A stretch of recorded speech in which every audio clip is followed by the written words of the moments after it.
en todas partes. ¿Cómo negar al Señor si Él vive dentro de mí?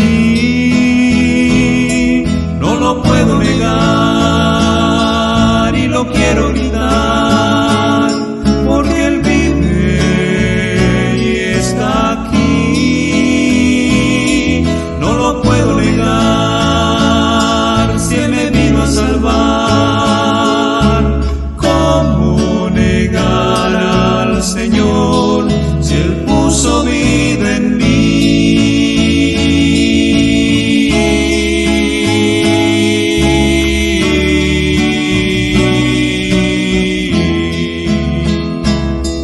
Jesucristo, yo te adoro y te pido, me des tu amor.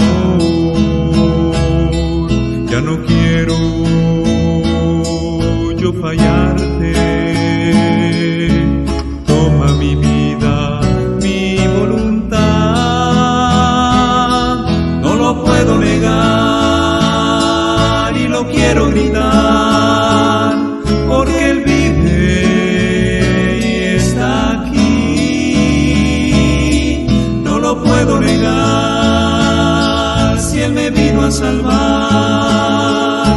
¿Cómo negar al Señor si Él puso vida en mí?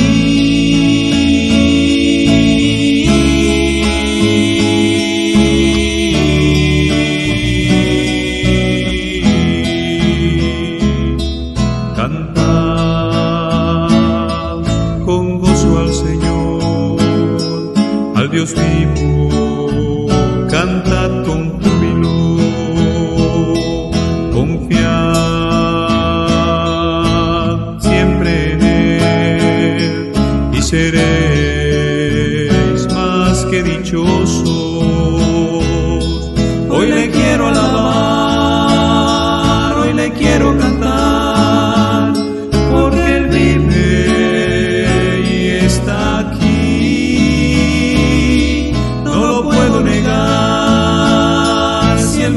Salvar. ¿Cómo negar al Señor si Él puso vida en mí?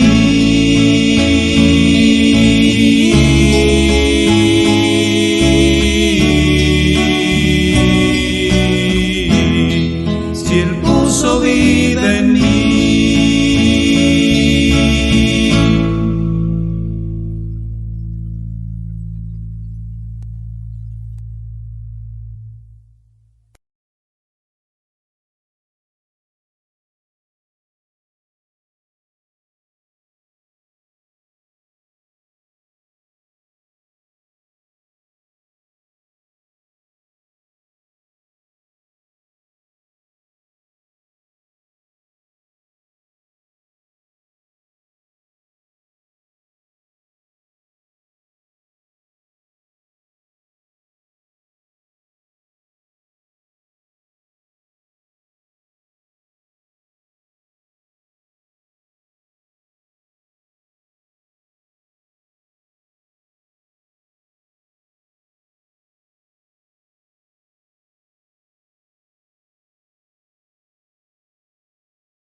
Muy buenas tardes, Dios les bendiga. Es martes 3 de mayo del 2022 y pues vamos a empezar el martes, un nuevo mes también. Queremos darle gracias por todos los que nos ven de una manera o de otra, en vivo o después de este horario.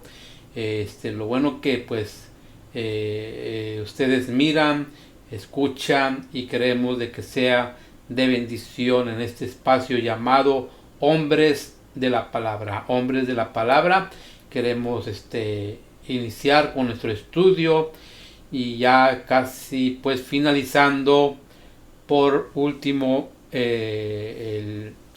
sobre lo que es la historia del Nuevo Testamento. Hablaremos por último ya en este espacio en cuanto referente al Nuevo Testamento, y posiblemente la próxima semana, primeramente Dios nos permita acomodar ciertos lo que queremos hacer, traer el Antiguo Testamento también. Hablaremos del Antiguo Testamento y esperemos de que el próximo martes así sea, primeramente Dios. Pero en esta última intervención en cuanto al Nuevo Testamento hablaremos de la unidad de la iglesia, y voy a leer ahí la palabra de Dios en Efesios capítulo 4 en esta tarde, para así empezar nuestro estudio. Bueno, antes que nada quiero nomás decirles que, bueno, primero voy a leer la palabra de Dios y así empezamos de esta manera. Dice la palabra de Dios ahí en el capítulo 4 de Efesios, dice la palabra de Dios: yo pues, preso en el Señor, os ruego que andéis como es digno de la vocación con que fuisteis llamados, con toda humildad y mansedumbre, soportándonos con paciencia los unos a los otros en amor, solícitos en guardar la unidad del Espíritu en el vínculo de la paz, un cuerpo y un espíritu, como fuisteis también llamados en una misma esperanza de vuestra vocación, un Señor, una fe, un bautismo, un Dios y Padre de todos, el cual es sobre todos y por todos y en todos, pero a cada uno de nosotros fue dada la gracia conforme a la medida del don de Cristo. Por lo cual dice: subiendo a lo alto, llevó cautiva la cautividad y dio dones a los hombres.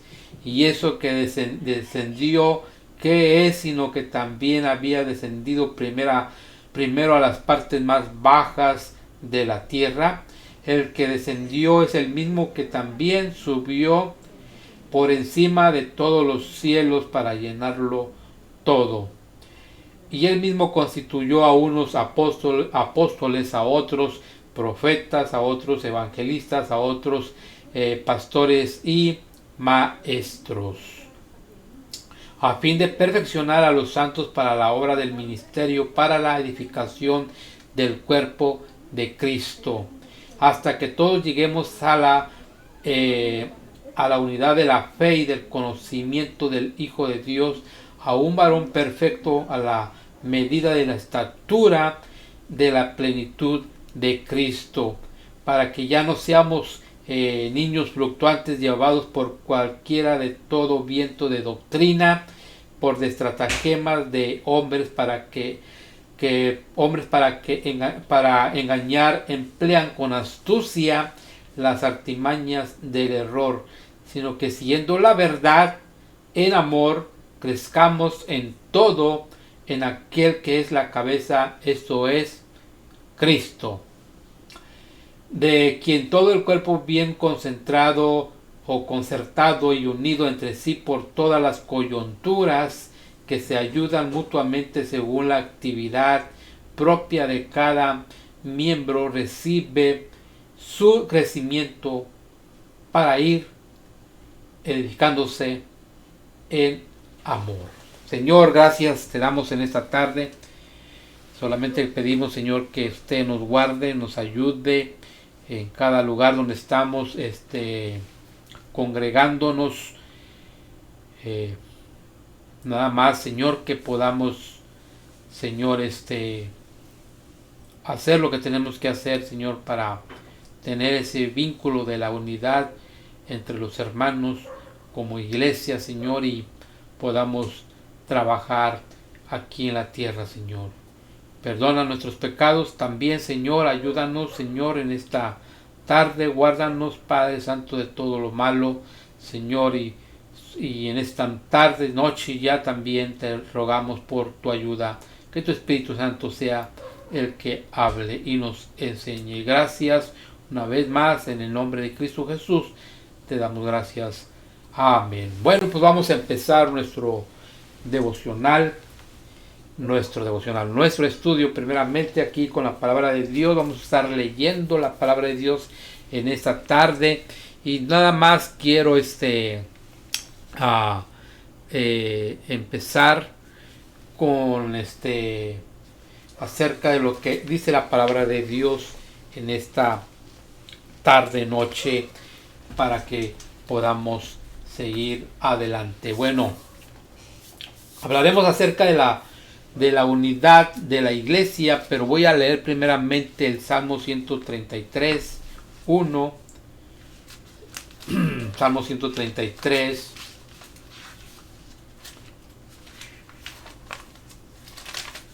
Para que podamos leer la palabra de Dios una vez más. Dice 33, 1. Dice: mirad cuán bueno y cuán delicioso es habitar los hermanos juntos en armonía. Bueno, pues yo creo que la palabra de Dios aquí nos aclara ciertas cosas que de una manera o de otra no podemos verlo así en nuestras iglesias. Mirad cuán bueno y cuán delicioso es habitar los hermanos juntos en armonía. Nos habla acerca de que debemos estar unidos en cada iglesia. Un predicador del evangelio cuyo espíritu de mansedumbre y cristianismo pues era reconocido por todos que le conocían. Ilustraba la unidad de la familia, de la iglesia, de Cristo, como lo dice este salmo que acabo de leer. Mirad cuán bueno y cuán delicioso es habitar los hermanos juntos en armonía. Predicador decía que algunas cosas son buenas, pero no deliciosas. Y en verdad sí yo quiero indagar algo que decir, algún comentario en particular. En estos momentos, en la iglesia donde asisto, está habiendo unos ciertos eventos que estamos viviendo y el pastor nos estaba hablando de qué tan importantes son hacer ciertas cosas como iglesia y nos exhortaba a estar unidos como hermanos, como varones, ¿verdad? Él nos habló a todos los varones de la iglesia y nos explicó y nos exhortó ciertas cosas en las cuales esa armonía debe de estar siempre, debemos estar siempre unidos en las cosas que están por venir en los días siguientes, que van a ser muy importantes para la iglesia local donde yo asisto. Ahora, ya dejando aquí mis argumentos personales que de lo que estoy viviendo en la iglesia donde yo estoy, pues vamos a seguir con el tema. Ahora, dice aquí dice: mirad cuán bueno y cuán delicioso es habitar los hermanos juntos en armonía. Y podemos decir que una visita al dentista puede ser pues buena, pero no deliciosa. Una operación para remover un crecimiento de algún cáncer le salva la vida a la persona, ¿verdad? Y por ello es buena, pero no es deliciosa para el paciente. Luego el predicador decía también que algunas cosas son deliciosas, pero no buenas. Los dulces son deliciosos, pero para comer, ¿verdad? Pero no son siempre buenos para nosotros, para nuestra salud. La recreación es deliciosa y se disfruta de ella en ocasiones especiales también, pero la continua de esta recreación sería disolución también para nosotros. Este predicador hacía notar que no puede encontrar algunas cosas en este mundo que son buenas y a la vez deliciosas, y más bien beneficiosas para nosotros, y al mismo tiempo se les puede disfrutar al experimentarlas. Y pues la conclusión a la cual llegó este predicador es que ambas cualidades se encuentran en la unidad también en Cristo, en los hermanos que moran juntos en armonía. Ahora, ¿quién de nosotros no estaría de acuerdo con este predicador? Según el Nuevo Testamento, la unidad en Cristo no solo es buena, deliciosa para nosotros, sino que aún más importante, es buena y deliciosa para Dios. Justo antes de que Jesús fuera traicionado y entregado en mano de hombres inicuos, la noche más oscura de la historia de la humanidad, pues él oró, como nos dice allá en Juan capítulo 17, ¿verdad? Él oró por la unidad de aquellos que creerían, y no nada más en ese tiempo y en los días siguientes, sino en el futuro. Esto fue lo que oró a su Padre, y voy a leer ahí Juan 17:20 de Juan, para que ustedes escuchen esa oración muy importante que el Señor estuvo diciendo. Dice: mas no ruego solamente por esto, sino también por los que han de creer en mí por la palabra de ellos, para que todos sean uno, como tú, oh Padre, en mí y yo en ti, que también ellos sean uno en nosotros, para que el mundo crea que tú me enviaste. Bueno, pues aquí la palabra de Dios habla acerca de esto. Ahora, si a usted lo tuvieran programado para ser ejecutado el día de mañana, y usted se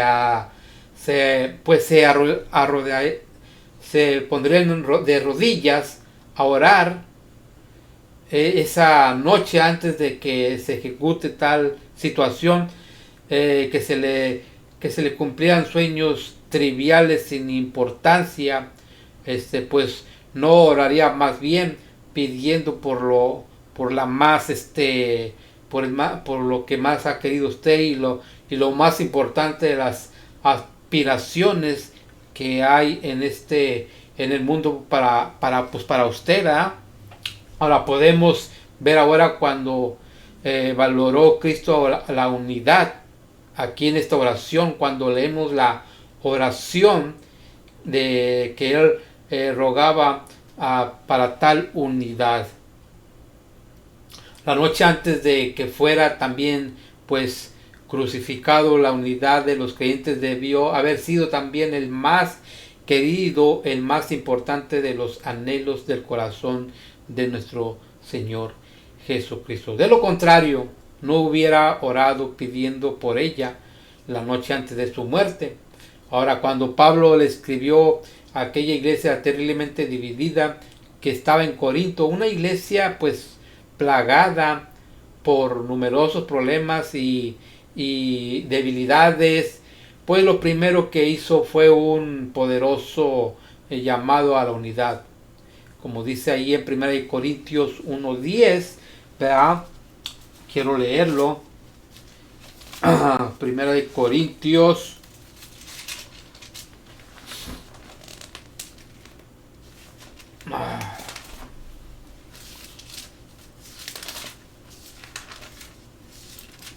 lo quiero leer para que ustedes escuchen, y como les dije al principio, vamos a leer la palabra de Dios también. Dice 1:10 de 1 Corintios: os ruego pues, hermanos, por el nombre de nuestro Señor Jesucristo, que habléis todos una misma cosa, y que no haya entre vosotros divisiones, sino que estéis perfectamente unidos en una misma mente y en un mismo parecer. Bueno, aquí en el momento que Pablo les escribió a los corintios entre el año 54 o 56 después de Cristo, no existían las denominaciones que existen el día de hoy. La única iglesia que existía era la iglesia del Señor. Y Pablo, inspirado por el Espíritu Santo, le dice a la iglesia de Dios que estaba en Corinto que habitara junta en unidad. No solamente ruega por esa unidad, sino que también ruega por ella en el nombre mismo de nuestro Señor Jesucristo. Ahora echémosle una mirada a la unidad de la iglesia con mayor detalle en los dos pasajes ya citados. Pues ya es obvio que la iglesia de Cristo ha de tener una hermosa unidad, pero ¿qué clase de unidad ha de tener? ¿Cuáles son las características de ella? Una comprensión más profunda de esta unidad que hemos estado leyendo debería de proveer ayuda práctica a nuestra vida cristiana y también debería de mejorar nuestra comprensión de la misma. Ahora, para empezar, voy a empezar con una unidad pues orgánica. En primer lugar, reconozcamos la unidad orgánica del cuerpo de Cristo. En el Nuevo Testamento habla de una unidad que es inherente y fundamental al estar en Cristo. Esta unidad ocurre por la gracia de Dios. Cuando uno entra en el cuerpo de Cristo, cualquiera que genuinamente se haya convertido en el miembro del cuerpo de Cristo, ha recibido esta unidad de la cual estamos hablando. Ahora, en el mundo del Nuevo Testamento también estaba esencialmente dividido en dos comunidades. Y recuerden bien que era la comunidad gentil y la comunidad judía. La brecha que había entre estos dos grupos puede ser la misma que existe entre dos razas cualesquiera que hay hoy en día. Y a pesar de ello, Pablo afirma que los judíos y los gentiles habían llegado a ser uno en Cristo, como nos dice en Efesios 2.14, y vamos a leerlo. Vamos a buscar Efesios 2.14. Dice la palabra de Dios: porque Él es nuestra paz, de que ambos pueblos hizo uno, derribando la pared intermedia de separación, aboliendo en su carne las enemistades, la ley de los mandamientos y expresados en ordenanzas, para crear en sí mismo de los dos un solo y un nuevo hombre, haciendo la paz. Pues sí, también en Efesios 2, 15, 16, pues 16, mediante la cruz reconciliar con Dios a ambos en un solo cuerpo, matando en ella las enemistades que había. ¿Verdad? A través de Cristo somos en primer lugar pues reconciliados con Dios, como nos dice Colosenses 1:20. En segundo lugar, a través de la reconciliación somos reconciliados unos con otros y estamos siempre siendo edificados para morada de Dios en el Espíritu, como nos dice también Efesios pues 2:22. Ahora, la historia contiene ejemplos de pueblos tales como los normandos y los sajones, que estaban continuamente en guerra el uno con el otro, y pues la hostilidad con el paso de los siglos. No obstante, los dos pueblos se unieron por casamientos y se entrelazaron hasta que eventualmente estas dos comunidades de personalidad habían llegado a ser gradualmente una sola en sí. Las naciones separadas como comunidades singulares dejaron de existir. Las guerras, por supuesto, terminaron, pues la división entre ellos ya no existía. El entremezclado de las dos comunidades produjo una nueva, pues, comunidad de personas que se amaban y se respetaban una a otra. De manera similar, todas las divisiones y barreras humanas son derribadas en Cristo y un cuerpo de gente es creado por la maravillosa gracia de Dios. En su cuerpo no vemos a un judío, ni a un griego, pues ni a un esclavo, ni a un libre, ni a un rico, ni a un pobre, ni a un hombre, ni a una mujer, ni a un blanco, ni a un hombre de color. Solo vemos que todos somos uno en Cristo Jesús, como nos dice Gálatas 3:28. Ya en la comprensión de la unidad en Cristo, entonces debemos primero reconocer la unidad orgánica que recibimos cuando entramos en su cuerpo. Es apropiado e incluso necesario decirnos a nosotros mismos cuando entramos al cuerpo de Cristo que ahora somos uno junto con todos los demás miembros de ese cuerpo. Debemos pensar y actuar en concordancia con esta verdad que se nos dice en las Escrituras. No existen rangos, ni barreras, ni divisiones, ni camarillas en el aspecto orgánico del cuerpo de Cristo. Hemos llegado a ser uno con Cristo y uno con los demás hermanos. Ahora hablaremos también de una unidad en la enseñanza, o es decir, una unidad doctrinal, que en segundo lugar debemos reconocer esta unidad que se encuentra en Cristo. Es una unidad orgánica de la que el Espíritu Santo da cuando entramos al cuerpo de Cristo, pero esta unidad debe ser mantenida con nuestro apego a las enseñanzas de las Escrituras. Esto es muy importante y es fundamental, porque los cristianos estamos vinculados unos con otros por una unidad de enseñanza y de fe. El cuerpo de Cristo no es una colección de personas guardadas por creencias infundadas acerca de Dios y por vagas especulaciones acerca de la vida.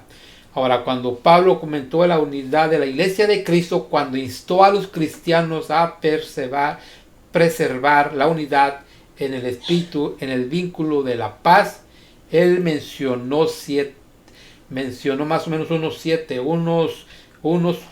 unidos, vean, 7 veces unidos, que conforman un fundamento doctrinal para el mantenimiento de la unidad orgánica en el cuerpo de Cristo.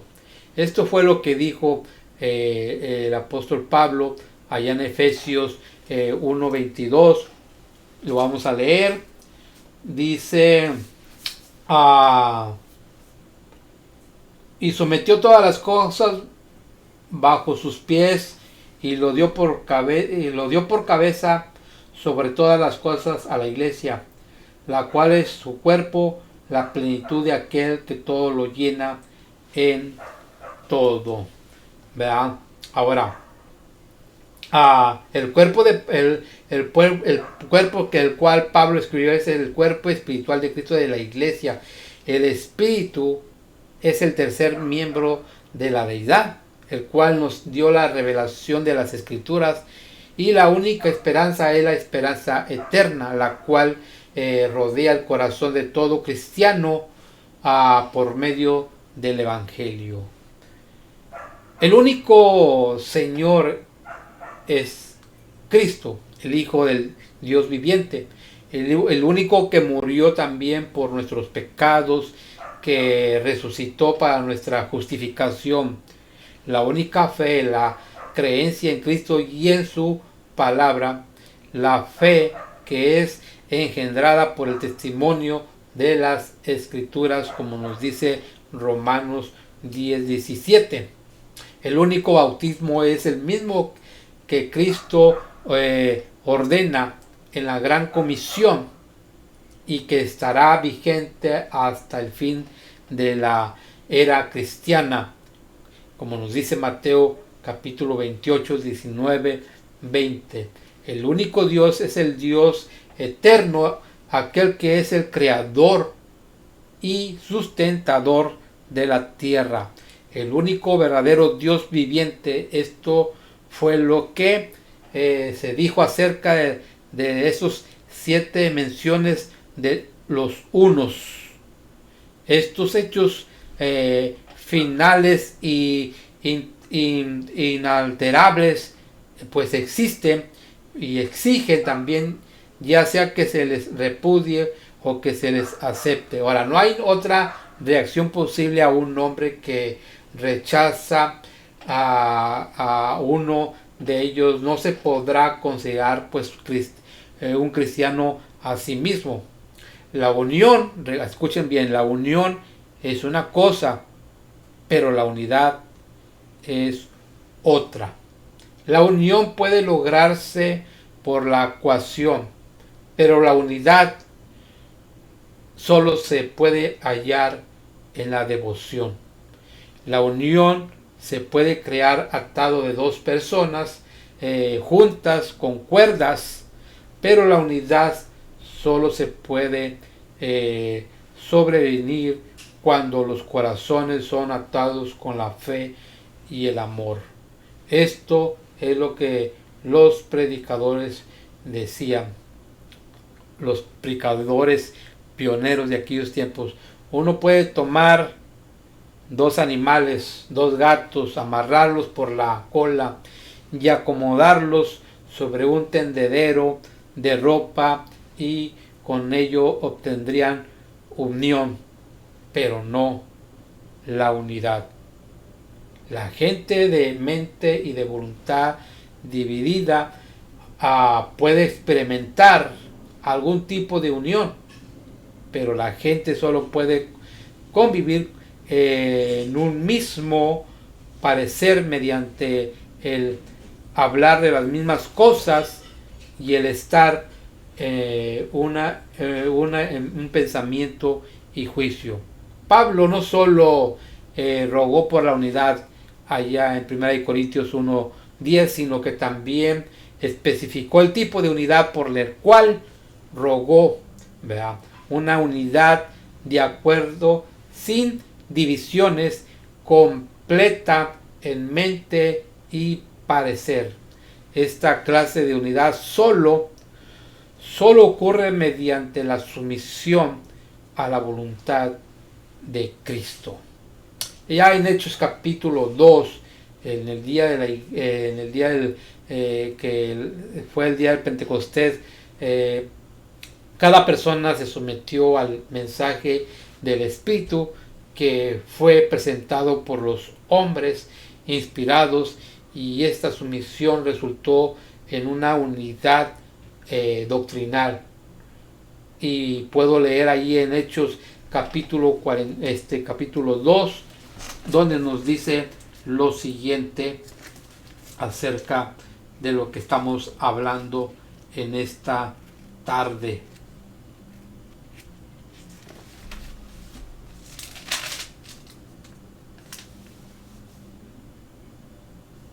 Y dice: y perseveraban en la doctrina de los apóstoles, en la comunión unos con otros, en el partimiento del pan y en las oraciones.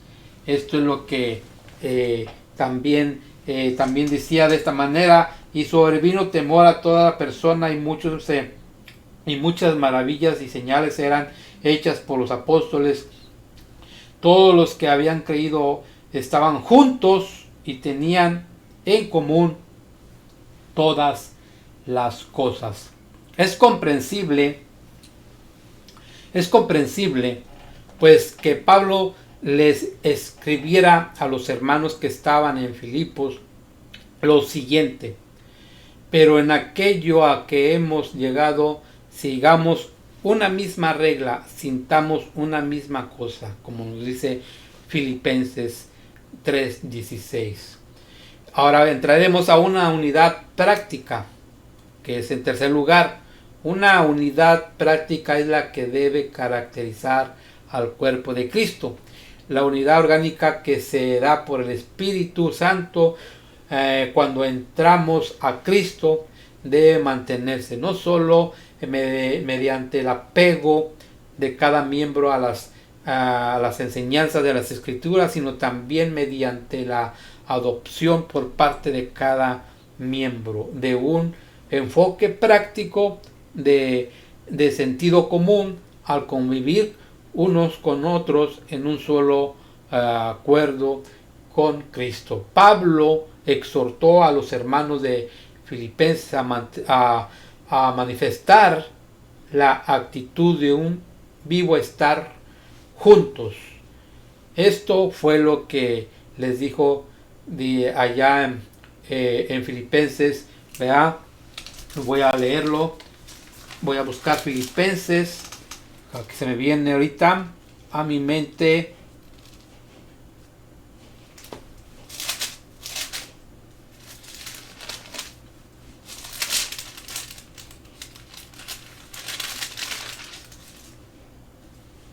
Dice la palabra de Dios: completar mi gozo, sintiendo lo mismo, teniendo el mismo amor, unánimes, sintiendo una misma cosa, cosa. Más adelante dijo también esto: ruego a Evodia y a Sintique que sean también de un mismo sentir en el Señor. Estos versículos exigen necesariamente que cada miembro del cuerpo de Cristo viva según las enseñanzas de la palabra de Dios, de la Biblia, y que se guarde sus opiniones y a veces hasta sus deseos para sí mismo. No debemos jamás poner a un hermano en una posición en la que, haciendo lo que exigimos, con ello viole su conciencia. Esto fue lo que Pablo dijo: así que ya no juzguemos más ya no nos juzguemos más los unos a los otros, sino más bien decidir no poner pues tropiezo de ocasión de caer al hermano. También dijo más, además, así que los que somos fuertes debemos soportar las flaquezas pues de los débiles y no agradarnos a nosotros mismos. Cada uno de nosotros agrade a su prójimo en lo que es bueno para edificación, porque ni aun Cristo se agradó a sí mismo, antes bien, como está escrito: los vituperios de los que vituperiaban cayeron sobre mí, dice la palabra de Dios. Este predicador dijo una vez también que si un hombre está tratando de lograr que dos tablas se ajusten, perfectamente pueden que le sea necesario raciarle los dos extremos que han de unirse. Y en otras palabras, la unidad práctica a menudo requiere dar y recibir. El egoísmo jamás tendrá conocimiento de lo que es estar unidos con otros. siempre vivirá en un pequeño reino, el cual estará limitado por los cuatro costados, por sus egoístas exigencias. Ahora, no podrá salir de tal reino para tener convivencia genuina con los demás, y nadie podrá también entrar al tal para tener tal convivencia con él. Esta unidad práctica en Cristo se origina en un esfuerzo consciente por parte de cada miembro del cuerpo de Cristo, por considerar a su hermano o a su hermana con amor y con gracia. Ha de evaluarse sus propias opiniones también, e incluso sus deseos. Ha de abstenerse de hacer cualquier cosa que nazca del egoísmo o de la vanagloria. Y en lugar de ello, pues lo ha de considerar humildemente pues a los demás como superiores a sí mismo, como dice la palabra de Dios allá en Filipenses 2, 3, y lo voy a leer. Dice: nada hagáis por contienda, por vanagloria, antes bien con humildad, estimando a cada uno a los demás como superiores a sí mismos. Ya para la conclusión de este estudio, de esta unidad que estamos hablando, de la unidad de la iglesia, como conclusión, el cuerpo de Cristo, por lo tanto, ha de caracterizarse por la unidad. Esta unidad tiene un carácter triple: es de naturaleza orgánica, de naturaleza doctrinal y es de naturaleza práctica.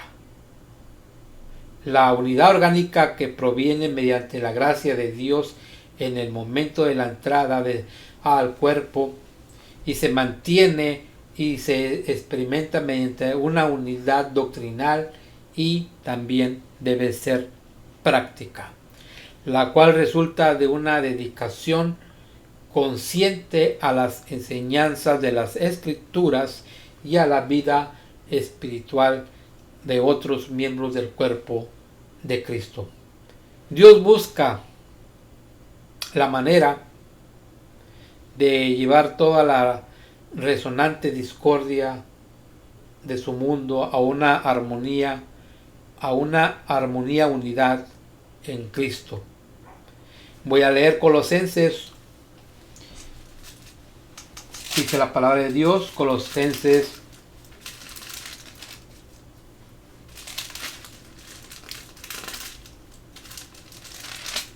1:19. Por cuanto agradó al Padre que en él habitase toda la plenitud, y por medio de él reconciliar consigo todas las cosas, así las que están en la tierra como las que están en los cielos, haciendo la paz mediante la sangre de la cruz. Cristo nos llama, y con esto concluyo, Cristo nos llama mediante su evangelio a esta unidad en su cuerpo. Dios la planeó, Cristo oró por ella y proveyó para la posibilidad de la misma. Pablo rogó por ella y el Espíritu la produce. Ahora, no deberíamos, y con esto termino, y es como pregunta final para meditar en nuestros corazones: ¿no deberíamos aceptar esta unidad mediante recibirla y permanecer en ella? Bueno, pues hasta aquí termino con este estudio de la unidad de la iglesia, y con esta pregunta pues debemos de meditar, y que usted y yo seamos parte de esta unidad que necesita la iglesia de hoy y que la necesitaba en aquellos tiempos cuando el apóstol enseñaba también y cuando nuestro Señor Jesucristo oró fervientemente por esa unidad. Bueno, pues hasta aquí dejamos nuestra enseñanza, nuestro estudio de esta noche, y yo nada más quiero rogarles que lean la palabra de Dios y que sea de bendición para sus vidas. Dios me los bendiga y nos vemos primeramente Dios la próxima semana. Hasta aquí concluimos la historia del Nuevo Testamento y nos veremos la próxima semana. Dios me los bendiga una vez más y gracias, que tengan buen descanso. Hasta el próximo martes. Gracias.